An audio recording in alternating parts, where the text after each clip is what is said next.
I get asked about my homemade vinaigrettes all the time. I make vinaigrettes probably every single week in our house because we're big salad eaters, and I probably haven't purchased a dressing of vinaigrette of any type of salad dressing in the store in probably a couple of years, except for maybe the odd bottle of ranch for my grandkids, because I always make my basic ones and I can doctor them up according to the need. And I'm going to show you the 3 most popular ones that I use. And the first one is so ridiculously simple. It's a balsamic vinaigrette. We all love balsamic vinaigrette. And I start with basic balsamic. This is not an expensive balsamic. You can buy an expensive one. It will be thicker and sweeter. I'm going to show you how to kind of fool that part. And so basically when you do a vinaigrette, I like equal parts of my vinegar to my oil.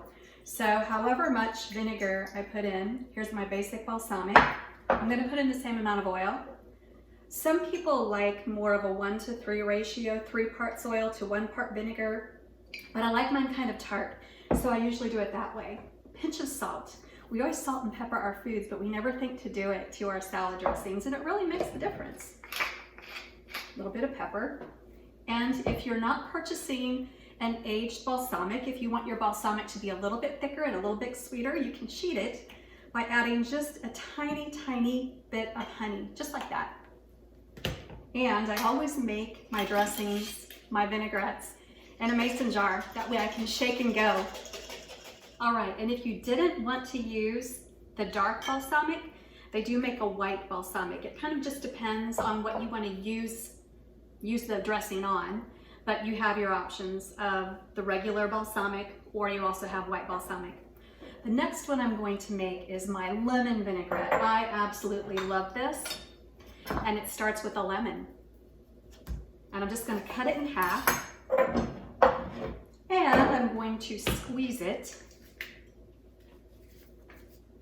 I do the juice first because that's how I can eyeball how much olive oil I'm going to need. I'm just going to make a small portion, so I'm not going to use both lemons. Like so. And then eyeball my olive oil. About that much. That's really good. And again, just some salt and some pepper.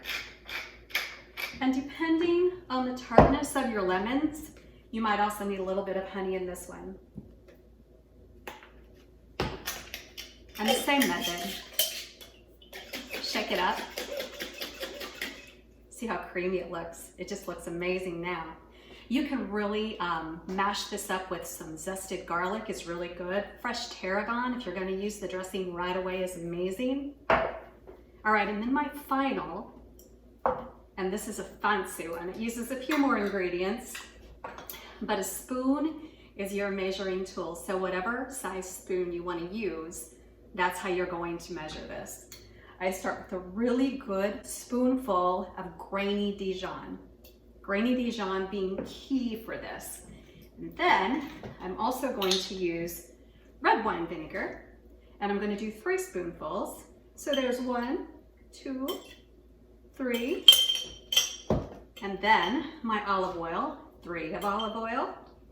1, 2, 3. And then I need a little bit of maple syrup. This is a maple Dijon vinaigrette. 2 of syrup. 1, 2. Now you can leave out the maple syrup and make it simply a Dijon vinaigrette, but this goes so well with salad that has like walnuts and apples in it. So there we go. I've got my maple Dijon, I've got my lemon vinaigrette, and my basic balsamic. I just don't know which one I'm going to have first. The recipes are on taylorkitchen.net. Check it out. Hey friends, thanks so much for watching Taylor Kitchen. For recipes and a whole lot more, go to taylorkitchen.net. Thanks again.